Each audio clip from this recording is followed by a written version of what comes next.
Olá! Cá estamos novamente no nosso canal do idoso e vamos continuar falando sobre a violência contra os idosos, conhecendo mais sobre o assunto. No Brasil, a questão da violência contra idosos ainda é muito pouco conhecida. E o primeiro estudo feito com o propósito de saber como os idosos brasileiros percebiam os abusos e maus tratos foi realizada somente em 1996, em 4 cidades brasileiras, no Rio de Janeiro, São Paulo, Uberaba, Minas e Curitiba. Neste estudo, os idosos apontam a existência de maus tratos psicológicos, abusos financeiros e abandono em relação a si próprio e a amigos, parentes e vizinhos. Embora a primeira delegacia do idoso tenha sido instalada em 91, em São Paulo, e hoje já tenhamos Disque Idosos no país, ainda não existe um estudo sobre as situações de violências denunciadas. Pode-se, no entanto, afirmar que as causas das agressões em idosos no Brasil não devem ser muito diferentes daquelas identificadas nas pesquisas feitas em outros países, tais como idade avançada e fragilidade do idoso, autonomia comprometida para as atividades da vida diária, dependência econômica, isolamento social, despreparo dos familiares para assumirem o seu cuidado, alcoolismo ou outra dependência química do familiar cuidador e situação financeira precária da família. Estas situações, chamadas de fatores de risco, acarretam dificuldades no relacionamento entre idosos, familiares e cuidadores, podendo levar a situações de negligência no cuidado e até mesmo abandono. Quanto à forma de violência social, muito relatada pelos idosos brasileiros, eles apenas clamam por serem tratados com igualdade como todos os cidadãos. Nos transportes públicos, no mercado de trabalho, nos serviços de saúde e na comunidade em geral, como se todos não fossem envelhecer. Vendo-se em condições de marginalizados e excluídos, querem ser pessoas ativas e participativas na sociedade brasileira. Querem ser respeitados, precisam ser respeitados. Eles são história e todos os mais jovens devem a vida aos mais idosos, ou não. Neste sentido, é importante lembrar também como o próprio idoso pode contribuir para um relacionamento intergeracional harmonioso, respeitoso e solidário.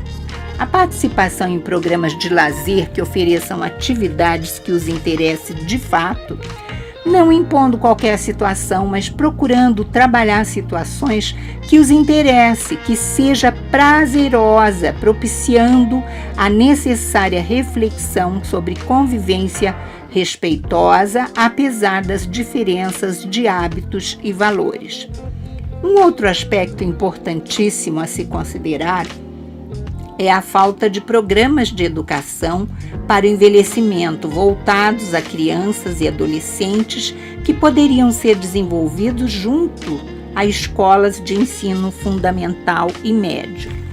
A imagem distorcida da velhice como fase de inatividade, o que leva aos piores preconceitos com os de extramaioridade, o que acabam comprometendo física e mentalmente, que acarretam a sensação de inutilidade, consequente isolamento social, muitas vezes transmitida pela família.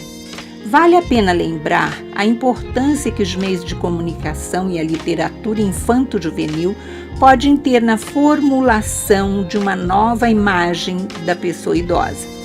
Claro que não só é possível, como já começaram a ser tomadas medidas que podem reduzir os abusos contra idosos, através de medidas legais de garantia e respeito aos seus direitos de cidadania.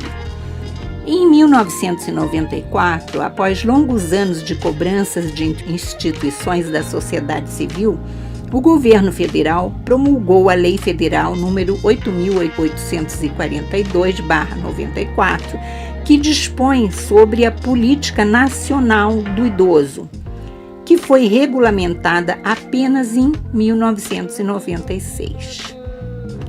Por essa lei, ficaram definidos os direitos do idoso e as responsabilidades dos governos em nível federal, estadual e municipal.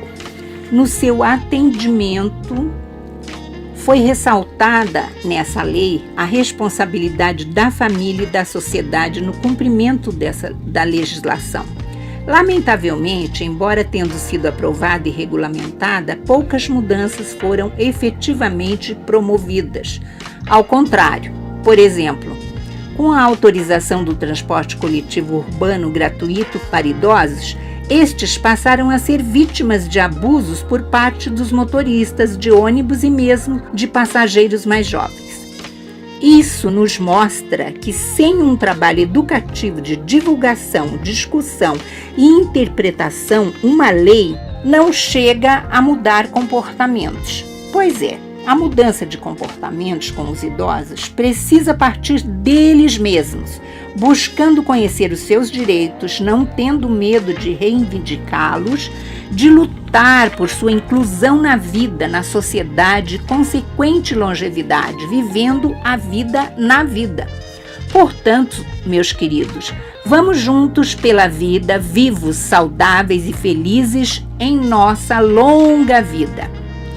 Se você me ouviu até aqui, continue a ouvir os nossos áudios no canal do Idoso, inscreva-se e compartilhe com seus amigos e parentes para que continuemos juntos em uma longa jornada. Obrigada.